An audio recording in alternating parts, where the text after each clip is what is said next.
ವಿದ್ವತ್ college JEE mains ಪರೀಕ್ಷೆ face 1 ಪರೀಕ್ಷೆಯಲ್ಲಿ ಅತ್ಯುತ್ತಮ ಫಲಿತಾಂಶವನ್ನು ಕಂಡುಕೊಂಡಿದೆ. ಇಲ್ಲಿ JEE ಪರೀಕ್ಷೆ ಬರೆದಂಥ 35 ವಿದ್ಯಾರ್ಥಿಗಳಲ್ಲಿ 21 ವಿದ್ಯಾರ್ಥಿಗಳು 90 ಅಬೋವ್ ಪರ್ಸೆಂಟೇಜನ್ನು ಪಡ್ಕೊಂಡಿದ್ದಾರೆ. ಸೊ ಇದೊಂದು ಅಭೂತಪೂರ್ವವಾದಂಥ ಸಾಧನೆ. ಸೊ ಈ ಸಾಧನೆ ಬಗ್ಗೆ ಇಲ್ಲಿನ ಆಡಳಿತ ಮಂಡಳಿ ಹಾಗೂ ವಿದ್ಯಾರ್ಥಿಗಳು ಏನು ಹೇಳ್ತಾರೆ ಅವರ ಮಾತುಗಳಿಂದ ಕೇಳೋಣ. ವಿದ್ವತ್ ಕಾಲೇಜಿನ ಫಲಿತಾಂಶ ಈಗ ರಾಜ್ಯದ ಗಮನ ಸೆಳೆದಿದೆ. ಈ ಬಗ್ಗೆ ನಮ್ಮ ಜೊತೆ ಮಾತಾಡಲಿಕ್ಕೆ ವಿದ್ವತ್ ಕಾಲೇಜಿನ ಅಧ್ಯಕ್ಷರಾದಂಥ ಸುಭಾಷ್ ಚಂದ್ರ ಶೆಟ್ಟಿ ಅವರಿದ್ದಾರೆ. ಅವ್ರ ಜೊತೆಗೆ ಈ ಸಾಧನೆ ಬಗ್ಗೆ ಅವರ ಅಭಿಪ್ರಾಯ ಕೇಳೋಣ. ಸುಭಾಷ್ ಚಂದ್ರ ಶೆಟ್ಟಿ ಅವರೇ, ಮೊದಲಿಗೆ ನಿಮಗೆ ಅಭಿನಂದನೆಗಳು. ನಮಸ್ತೆ. ಈ ಸಾಧನೆಗಳ ಬಗ್ಗೆ ನಿಮ್ಮ ಅನಿಸಿಕೆ ಏನು? ಪ್ರಥಮ ಬಾರಿಗೆ ಇಂಥ ಒಂದು ರಿಸಲ್ಟ್ ಅನ್ನ ಯಾವ ಇನ್ಸ್ಟಿಟ್ಯೂಷನ್ ಎಕ್ಸ್ಪೆಕ್ಟ್ ಮಾಡ್ಲಿಕ್ಕೆ ಆಗಲ್ಲ. ಆದರೂ ಈ ಪ್ರಯತ್ನದಲ್ಲಿ ನಾವು ಸಾಧನೆ ಮಾಡಿದ್ದು ನನಗೆ ತುಂಬಾ ಖುಷಿ ಅನಿಸ್ತದೆ. ಮತ್ತೆ ಈ ಸಾಧನೆಯ ಹಿಂದೆ ಶಿಕ್ಷಕರ ಪರಿಶ್ರಮ ಮತ್ತೆ ಮಕ್ಕಳ ಪರಿಶ್ರಮ ಹೇಗಿದೆ ಅಂತ, ಒಟ್ಟು ಓವರ್ ಆಲ್ ಕೋಆರ್ಡಿನೇಷನ್ ಸಹಕಾರ ಹೇಗಿದೆ ಅಂತ? ಪ್ಯಾರೆಂಟ್ಸ್ ಕೂಡ ನಮಗೆ ಬಹಳಷ್ಟು ಸಹಕಾರವನ್ನು ನೀಡಿದ್ದಾರೆ. ಅದರ ಒಟ್ಟಿಗೆ ಪ್ರಥಮವಾಗಿ ನಾವು ಕಾಲೇಜ್ ಸ್ಟಾರ್ಟ್ ಮಾಡುವಾಗ ನಮ್ಮ ಮೇಲೆ ಭರವಸೆಯನ್ನು ಇಟ್ಟುಕೊಂಡು ಮಕ್ಕಳನ್ನು ಜಾಯಿನ್ ಮಾಡಿಸಿದ್ದು ಕೂಡ ನಮಗೆ ತುಂಬ ಖುಷಿ ಕೊಟ್ಟಿದೆ. ಮಕ್ಕಳು ಕೂಡ ಈ ನಿಟ್ಟಿನಲ್ಲಿ ಬಹಳ ಒಂದು ಪ್ರಯತ್ನವನ್ನು ಮಾಡಿದ್ದಾರೆ. ಈ ಒಂದು ರಿಸಲ್ಟ್ ತಂದು ಕೊಡುವುದರಲ್ಲಿ ಅವರ ಪ್ರಯತ್ನ ತುಂಬ ಇದೆ. ಅದು ಯಾಕೆ ಉಲ್ಲೇಖಾರ್ಹ ಅಂತ ಹೇಳಿದರೆ, ಈ ಕಾಲೇಜ್ ಆರಂಭ ಆಗಿ 2-3 ವರ್ಷಗಳಾಗಿದ್ದು. ಸೊ ಹಾಗಾಗಿ ಇಂಥದ್ದೊಂದು ಫಲಿತಾಂಶ ಬಂದಿರೋದು ಸಹಜವಾಗಿ ಕೂಡ ಎಲ್ಲರೂ ಹುಬ್ಬೇರುವ ಹಾಗೆ ಮಾಡ್ತದೆ. ಸೊ ಅದನ್ನು ನೀವು ಹೇಗೆ ವಿಶ್ಲೇಷಣೆ ಮಾಡ್ತೀರಿ?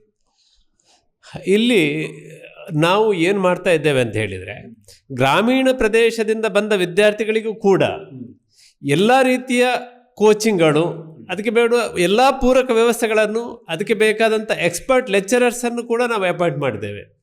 ಅದರ ಒಟ್ಟಿಗೆ ಮಕ್ಕಳಿಗೆ ಅವರು ಫೋಕಸ್ಡ್ ಆಗಿರಲಿಕ್ಕೆ ಪ್ರತಿ 15 ದಿವಸಕ್ಕೊಮ್ಮೆ ಕೌನ್ಸಿಲಿಂಗ್ ಸಿಸ್ಟಮನ್ನು ಇಟ್ಕೊಂಡಿದ್ದೇವೆ.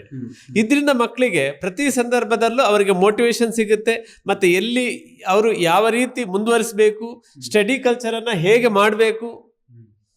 ಯಾಕಂತೇಳಿದರೆ ನಿಮ್ಗೆ ಗೊತ್ತಿರ್ಬೋದು, ಈ ಕೋವಿಡ್ ಆನಂತರ ಮಕ್ಕಳಿಗೆ ಕಷ್ಟಪಟ್ಟು ಓದುವಂಥ ಅಭ್ಯಾಸವನ್ನು ಬಿಟ್ಟಿದ್ದಾರೆ. ಈಗ ಅದನ್ನು ನಾವು ಅವರ ಮಕ್ಕಳಲ್ಲಿ ಒಂದು ಇದನ್ನು ತರಬೇಕಾದ್ರೆ ಅವರಿಗೆ ಸ್ಟಡಿ ಕಲ್ಚರನ್ನು ನಾವು ಗೈಡ್ ಮಾಡಬೇಕು. ಹೇಗೆ ಯಾವ ರೀತಿ ಓದಬೇಕು, ಯಾವ ರೀತಿ ಪ್ರಿಪರೇಷನ್ಸ್ ಆಗಬೇಕು, ಇದು ತುಂಬ ಇಂಪಾರ್ಟೆಂಟ್. ಇದನ್ನು ನಾವು ಕಂಟಿನ್ಯೂಸ್ ಆಗಿ ಅವರಿಗೆ ಸ್ಟಡಿ ಕಲ್ಚರ್ ಬಗ್ಗೆ ಅನುಭವವನ್ನು ನೀಡ್ತೇವೆ. ಒಂದು ಒಳ್ಳೆ ಪ್ಲಾಟ್ಫಾರ್ಮ್ ಸಿಕ್ಕಿದೆ ಒಳ್ಳೆ ಸಾಧನೆಗೆ. ಮುಂದೆ ನಿಮ್ಮ ಗೋಲ್ ಏನಿದೆ ಅಂತ? ಮುಖ್ಯವಾಗಿ ನಾವು JEE ಅಡ್ವಾನ್ಸ್ ಮತ್ತು JEE ಮೇನ್ಸ್ ಇದರ ಮೇಲೆ ತುಂಬ ಫೋಕಸನ್ನು ನೀಡ್ತಾ ಇದ್ದೇವೆ. ನೀಟ್ ಕೂಡ ನಾವು ತುಂಬ ಫೋಕಸ್ಡ್ ಆಗಿದ್ದೇವೆ. ಅದಕ್ಕೆ ಬೇಕಾದಂಥ ನಮ್ಮ ಎಕ್ಸ್ಪರ್ಟ್ ಲೆಕ್ಚರ್ಸ್ ನಮ್ಮೊಂದಿಗಿದ್ದಾರೆ. ಅವರು ಕೂಡ ಈ ನಿಟ್ಟಿನಲ್ಲಿ ಮಕ್ಕಳಿಗೆ ಬಹಳಷ್ಟು ಮಾಹಿತಿಯನ್ನು ನೀಡ್ತಾ ಇದ್ದಾರೆ. ಎಕ್ಸಾಮನ್ನು ಹೇಗೆ ಫೇಸ್ ಮಾಡಬೇಕು, ಯಾವ ರೀತಿ ಪ್ರಿಪರೇಷನ್ಸ್ ಮಾಡಬೇಕು, ಇದರ ಬಗ್ಗೆ ಅವರು ಸಾಕಷ್ಟು ಮಾಹಿತಿಗಳನ್ನು ನೀಡ್ತಾರೆ. ಮುಂದಿನ ದಿನಗಳಲ್ಲಿ ಕೂಡ ಇದಕ್ಕಿಂತ ಒಳ್ಳೆಯ ಫಲಿತಾಂಶವನ್ನು ತರುವಲ್ಲಿ ನಾವು ಖಂಡಿತವಾಗಿಯೂ ಪ್ರಯತ್ನವನ್ನು ಮಾಡ್ತೇವೆ. ಅದರ ನಿರೀಕ್ಷೆಯಲ್ಲೂ ಇದ್ದೇವೆ. ಮತ್ತು ಈ ರಿಸಲ್ಟ್ಸ್ ಬಗ್ಗೆ ಮುಂದಿನ ದಿನಗಳಲ್ಲಿ ನಮ್ಗೆ ಇನ್ನಷ್ಟು ಒಳ್ಳೆಯ ರಿಸಲ್ಟ್ಸ್ಗಳನ್ನು ನಾವು ಖಂಡಿತವಾಗಿಯೂ ತಂದು ಕೊಡ್ತೇವೆ. ಸರ್, ಈಗ ವಿದ್ವತ್ ಕಾಲೇಜು JEE ಪರೀಕ್ಷೆಯಲ್ಲಿ ಫಲಿತಾಂಶದಲ್ಲಿ ಒಳ್ಳೆ ಫಲಿತಾಂಶವನ್ನು ಕಂಡುಕೊಂಡಿದೆ. ಇಡೀ ರಾಜ್ಯವೇ ಗಮನ ಸೆಳೆಯುವಂಥ ಒಂದು ಫಲಿತಾಂಶ. ಸೊ ಈ ದಿಕ್ಕಿನಲ್ಲಿ ನೀವು ಮಕ್ಕಳನ್ನ ಹೇಗೆ ತಯಾರು ಮಾಡಿದ್ರಿ? ಏನೆಲ್ಲ ಚಾಲೆಂಜಸ್ ಇತ್ತು? ಮಕ್ಕಳ ಪ್ರತಿಸ್ಪಂದನೆ ಹೇಗಿತ್ತು ನಿಮ್ಮ ಎಜುಕೇಷನ್ ಇದಕ್ಕೆ? ವಿದ್ವತ್ ಸ್ಥಾಪನೆ ಮಾಡುವಾಗಲೇ ನಾವು 4 ಅಂಶಗಳನ್ನ ಗಮನದಲ್ಲಿ ಇಟ್ಕೊಂಡಿದ್ವಿ. ಅದು ಎಕ್ಸ್ಪರ್ಟ್ ಫ್ಯಾಕಲ್ಟಿ ಬೇಕೇ ಬೇಕು ಅಂತೇಳಿ. ಎರಡನೇದು ಒಂದು ಆ್ಯಂಬಿಯನ್ಸನ್ನು ಸೆಟಪ್ ಮಾಡಬೇಕಂತೇಳಿ. ಯಾಕಂದರೆ ಅಚೀವ್ ಮಾಡಬೇಕು ಮಕ್ಕಳು ಅಂತ ಹೇಳಿದರೆ ಸ್ಟಡಿ ಕಲ್ಚರನ್ನು ಡೆವಲಪ್ ಮಾಡಬೇಕಾಗಿತ್ತು. ಅದು ದೊಡ್ಡ ಸವಾಲಾಗಿತ್ತು ನಮಗೆ. ಮೂರನೇದು ಪ್ರಾಕ್ಟೀಸ್ಗಳು ಕೂಡ ಭಾಳ ಇಂಪಾರ್ಟೆಂಟು. ಪ್ರಾಕ್ಟೀಸ್ ಕಾಲೇಜಲ್ಲೇ ಕೊಡಬೇಕಾಗ್ತದೆ, ಅದು ಕೂಡ ಎಕ್ಸ್ಪರ್ಟ್ ಫ್ಯಾಕಲ್ಟಿನೇ ಮಾಡಬೇಕಾಗ್ತದೆ. ನಾಲ್ಕನೇದು ಕೌನ್ಸ್ಲಿಂಗ್, ಪ್ರೊಫೆಷ್ನಲ್ ಕೌನ್ಸ್ಲಿಂಗೇ ಬೇಕಾಗ್ತದೆ. ಕೌನ್ಸ್ಲಿಂಗಲ್ಲಿ ಏನಾದರೂ ಕಾಂಪ್ರಮೈಸ್ ಮಾಡಿಕೊಂಡ್ರೆ ನಮಗೆ ಈಗ ಜನ್ರೇಷನನ್ನು ಲೀಡ್ ಮಾಡೋದು ಭಾಳ ಕಷ್ಟ ಆಗ್ತದೆ. ಸೊ ಪೋಸ್ಟ್ ಕೋವಿಡ್ ನಂತರ ನಮಗೆ ಭಾಳ ದೊಡ್ಡ ಚಾಲೆಂಜ್ ಅಂತ ಹೇಳಿದರೆ ನಮ್ಮ ಯುವಕರನ್ನ ವರ್ಕ್ ಮಾಡೋ ಹಾಗೆ ಮಾಡೋವಂಥದ್ದು. ಹಾಗಾಗಿ ನಾವು ಪ್ರೊಫೆಷ್ನಲ್ ಕೌನ್ಸ್ಲಿಂಗ್ ಏನು ಇಂಟ್ರೊಡ್ಯೂಸ್ ಮಾಡಿದ್ವಿ ಅದು ನಮ್ಮ ಪ್ರೊಫೆಷನಲಿಸಮ್ಗೆ, ಅಂದರೆ ಎಕ್ಸ್ಪರ್ಟ್ ಟೀಚರ್ಸ್, ಎಕ್ಸ್ಪರ್ಟ್ ಪ್ರಾಕ್ಟೀಸ್ ಮತ್ತು ಯುನೀಕ್ ಟೆಸ್ಟ್ ಪ್ಯಾಟರ್ನ್, ಹಾಗೆ ಕೌನ್ಸ್ಲಿಂಗ್, ಇದು 4 ಸೇರಿ ಒಂದು ಸ್ಪೆಷಲ್ ಫಲಿತಾಂಶ ಬರಲಿಕ್ಕೆ ಸಾಧ್ಯ ಇದೆ. ಇದು ಹೀಗೆ ಕಂಟಿನ್ಯೂ ಆಗ್ತದೆ. ಇನ್ನೊಂದು ಸ್ಲಾಟ್ ಇದೆ, ಅಲ್ಲಿ ಇದಕ್ಕಿಂತ ತುಂಬ ಒಳ್ಳೆಯ ರಿಸಲ್ಟ್ ಬರಲಿಕ್ಕೆ 100% ಎಲ್ಲ ಪಾಸಿಬಿಲಿಟೀಸ್ ಇದೆ. ಒಟ್ಟು ಮಕ್ಕಳು ಹೇಗೆ ಈ ಫಲಿತಾಂಶ ಕಂಡುಕೊಳ್ಳಲಿಕ್ಕೆ ಇದೊಂದು ಗ್ರಾಮೀಣ ಭಾಗದಿಂದ ಬಂದ ಮಕ್ಕಳು ಇದ್ದಾರೆ, ಫಾರ್ ಎಕ್ಸಾಂಪಲ್ ತನುಶ್ರೀ, ಅವ್ರು ಹೇಗೆ ತಯಾರಾದ್ರು ಅಂತ ಹೇಳಿ? ಇದಕ್ಕೆ ನಾವು ಒಂದು ಸ್ಟಡಿ ಕಲ್ಚರ್ ಡೆವಲಪ್ ಮಾಡಲಿಕ್ಕಾಗಿ ಒಂದು ವ್ಯವಸ್ಥೆ ತಂದಿದ್ದೀವಿ ನಾವು. ಅದು ರನ್ನಿಂಗ್ ನೋಟ್ಸಿಂದ ಹಿಡಿದು ರನ್ನಿಂಗ್ ನೋಟ್ಸ್, ಶಾರ್ಟ್ ನೋಟ್ಸ್, ಹಾಗೆ DT ಅಂತಿದೆ, ಡೈಲಿ ಟಾರ್ಗೆಟ್ ಪ್ರಾಕ್ಟೀಸ್ ಇರುತ್ತೆ. ಡೌಟ್ಸನ್ನು ಕೂಡ ಹೇಗೆ ಟ್ರೀಟ್ಮೆಂಟ್ ಮಾಡಬೇಕು ಅನ್ನೋದಕ್ಕೆ DTಯಲ್ಲಿ ಅದಕ್ಕೆ ಟ್ರೈನಿಂಗ್ ಇದೆ ಅವರಿಗೆ. ಅಷ್ಟಾದಮೇಲೆ ಎರರ್ ಗೈಡ್ ಒಂದು ಬರುತ್ತೆ. ಎರರ್ ಗೈಡ್ ಅಂತ ಹೇಳಿದ್ರೆ ಟೆಸ್ಟ್ ಬರೆದ ನಂತರ ಅವರ ತಪ್ಪುಗಳನ್ನು ತಿದ್ಕೊಳ್ಳಿಕ್ಕೆ ಮತ್ತು ಅದನ್ನು ಮತ್ತೆ ಲೆಕ್ಚರ್ಸ್ನ ತಗೊಂಡೋಗಿ ಕರೆಕ್ಷನ್ ಮಾಡ್ಕೊಳ್ಳಿಕ್ಕೆ ಆಗ್ತದೆ. ಇಷ್ಟು ಆದಮೇಲೆ ಸ್ಟೂಡೆಂಟಿಗೆ ಇಂಟ್ರಾಸ್ಪೆಕ್ಷನ್ ಇರುತ್ತೆ. ಇಂಟ್ರಾಸ್ಪೆಕ್ಷನ್ ಸಿಸ್ಟಮ್ ಇಂಟ್ರೊಡ್ಯೂಸ್ ಮಾಡಿದ ಬಹುಶಃ ಬಹಳ ಕಡಿಮೆ ಕಾಲೇಜುಗಳು ಇರ್ಬೋದು. ಇದೆಲ್ಲದರ ಪರಿಣಾಮ ಯಾವುದೇ ವಿದ್ಯಾರ್ಥಿ ಕೂಡ ಒಂದು ಉತ್ತಮ ತರಬೇತಿಗೆ ಒಳಪಡ್ಬೋದು. ಇಲ್ಲಿ ವಿದ್ವತ್ ಆ ದೃಷ್ಟಿಯಿಂದ ಬಹಳ ಸ್ಪೆಷಲ್ ಕಾಲೇಜೇ. ಮನೀಶ್, ಈಗ ರಿಸಲ್ಟ್ JEE ರಿಸಲ್ಟ್ ಹೆಂಗ್ ಬಂತು, ಮತ್ತೆ ಚಾಲೆಂಜಸ್ ಏನಿತ್ತು, ಹೇಗೆ ಸಪೋರ್ಟ್ ಸ್ಟಾಫ್ಸ್ ಎಲ್ಲ ಹೇಗೆ ಸಪೋರ್ಟಿವ್ ಆಗಿದ್ರು? ಅಂದರೆ ನಂದು ರಿಸಲ್ಟ್ ಬಂದು 97.5 ಬಂದಿದೆ. ಪರ್ಟಿಕ್ಯುಲರ್ ಫಿಸಿಕ್ಸಲ್ಲಿ 99.6% ಬಂದಿದೆ. ಹಾಗೆ ಇಷ್ಟು ರಿಸಲ್ಟ್ ಈ ಥರ ಬರೋದಕ್ಕೂ ಈ ಕಾಲೇಜಿಂದನೂ ತುಂಬ ಸಪೋರ್ಟ್ಸ್ ಬಂದಿದೆ. ಅಂದರೆ ಇವರು ಫಸ್ಟ್ ನಮಗೆ ಟೆಕ್ಸ್ಟ್ ಬುಕ್ಸೇ ಫಸ್ಟ್ ಪ್ರಯಾರಿಟಿ ತೊಗೊಳಕ್ಕೆ ಹೇಳಿದರು. ನಾವು ಟೆಕ್ಸ್ಟ್ ಬುಕ್ಸ್ನೇ ಲೈನ್ ಟು ಲೈನ್ ಓದಿದ್ವಿ. ಅದಾದಮೇಲೆ ಕಾಲೇಜಿನ ಕಡೆಯಿಂದನೇ ಮೆಟೀರಿಯಲ್ಸ್ ಸಪ್ಲೈ ಮಾಡಿದರು. ಅದರಲ್ಲಿ ಒಂದು ಪ್ರಾಬ್ಲಮ್ ಬಿಡ್ದಂಗೆ ಸಾಲ್ವ್ ಮಾಡಿಸಿದ್ರು. ಇದರಲ್ಲಿ ಏನು ಇವರು ತೋರಿಸಿದ ಸಪೋರ್ಟು ತುಂಬ ಚೆನ್ನಾಗಿತ್ತು. ಹಂಗೆ ಇವರು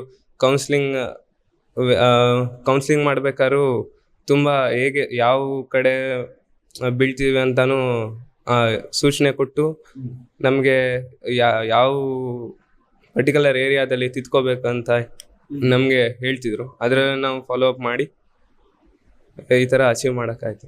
ಓಕೆ, ಈಗ ಬೇರೆ ಸ್ಟೂಡೆಂಟ್ಸ್ಗೆ ಏನು ಮೆಸೇಜ್ ಕೊಡಬೇಕು ಅಂತ ನಿಮ್ಮ ಎಕ್ಸ್ಪೀರಿಯನ್ಸ್ ಮೇಲೆ ಅಂದರೆ ಬೇರೆ ಸ್ಟೂಡೆಂಟ್ಸ್ ಫಸ್ಟ್ ಟೆಕ್ಸ್ಟ್ ಬುಕ್ಸ್ಗೆ ಪ್ರಯಾರಿಟಿ ಕೊಡಬೇಕು, ಲೈನ್ ಟು ಲೈನ್. ಅವರು ಕ್ವಶನ್ಸ್ ಸೇಮ್ ಅಲ್ಲ, ಟೆಕ್ಸ್ಟ್ ಬುಕ್ ಲೈನ್ಸ್ ಏನೇನಿದೆ ಅದೇ ಬೇಸಿಸ್ ಮೇಲೆ ಕ್ವಶನ್ಸ್ ಬಂದಿದೆ.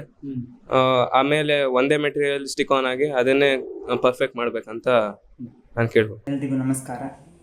ನಾನು ವಿದ್ವತ್ ಕಾಲೇಜ್ನಲ್ಲಿ ಓದಿ ನನಗೆ JEE ಮೇನ್ಸ್ ಎಕ್ಸಾಮಲ್ಲಿ 99.6% ಬರೋ ಸಾಧ್ಯ ಆಯಿತು. ವಿದ್ವತ್ ಕಾಲೇಜಿಂದ ನನಗೆ ತುಂಬ ಹೆಲ್ಪ್ ಆಗಿದೆ. ವಿದ್ವತ್ ಕಾಲೇಜಿನ ಎಲ್ಲ ಲೆಕ್ಚರರ್ಸ್ ಕೂಡ ನನಗೆ ತುಂಬ ಸಪೋರ್ಟ್ ಮಾಡಿದರು, ತುಂಬ ಚೆನ್ನಾಗಿ ಪಾಠ ಮಾಡಿದರು. ನನಗೆ ಡೌಟ್ಸ್ ಇದ್ರೆಲ್ಲ ನಾನು ಕೇಳ್ತಿದ್ದೆ ಅವ್ರ ಹತ್ರ.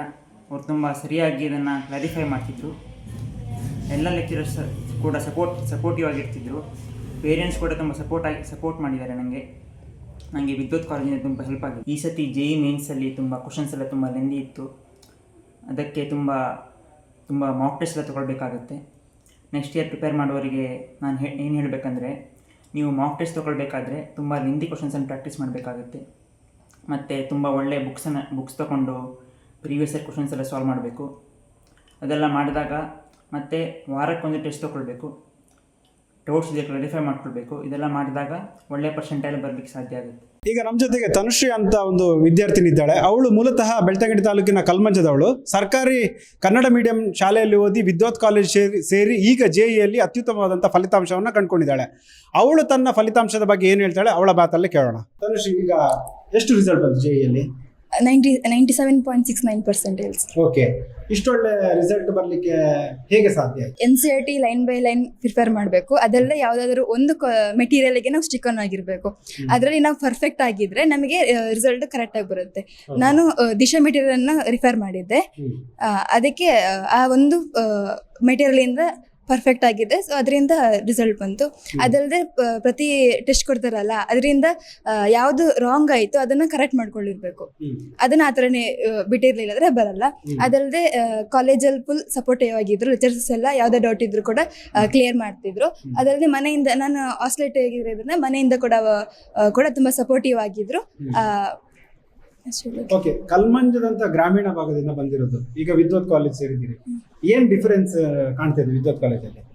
ಅಂದ್ರೆ ವೆದರ್ ಎಲ್ಲ ಸೇಮ್ ಸೆಟ್ ಆಗಿರೋದ್ರೆ, ಅಂದ್ರೆ ನಾವು 10th ಅಲ್ಲಿ ಇರ್ಬೇಕಾದ್ರೆ ಬರೀ ಬೋರ್ಡಿಗೆ ಓದ್ಕೊಂಡು ಆತರ ಇರೋದಲ್ವಾ. ಇವಾಗ ಇಲ್ಲಿ ಬಂದು ಸಡನ್ ಆಗಿ ಕಾಂಪಿಟೇಟಿವ್ ಹೋಗ್ಬೇಕಂದ್ರೆ ಫಸ್ಟ್ ಕಷ್ಟ ಆಯ್ತು. ಅದಾದ್ಮೇಲೆ ಇವ್ರು ಹೇಳ್ದಂಗೆಲ್ಲ ಕೇಳ್ಕೊಂಡು ಹೋದಾಗ ಇವಾಗ ಕರೆಕ್ಟ್ ಆಯ್ತು. ಮುಂದೆ ಏನ್ ಮಾಡ್ಬೇಕು ಅಂತ ಇದೆ ಮನಸ್ಸಲ್ಲಿ? ಡಾಕ್ಟರ್ ಆಗ್ಬೇಕು. ಸೊ ಇನ್ನು ಬೇರೆ ಬೇರೆ ನೀಟಿಗೆ ತಯಾರಾಗ್ತಿದ್ದೀರಾ? ಹಾಂ ಸರ್. ಅದಕ್ಕೆ ಓಕೆ, ಥ್ಯಾಂಕ್ ಯು. ಕೇಳಿದ್ರಲ್ಲ ವೀಕ್ಷಕರ, ಇವಿಷ್ಟು ಶಿಕ್ಷಕರು ಮತ್ತೆ ವಿದ್ಯಾರ್ಥಿಗಳ ಮಾತುಗಳು. ಕ್ಯಾಮರಾಮನ್ ಆದಿಶೆಟ್ಟಿ ಜೊತೆ ರಾಘವ ಶರ್ಮಾ, ಸುದ್ದಿ ನ್ಯೂಸ್, ಬೆಳ್ತಂಗಡಿ.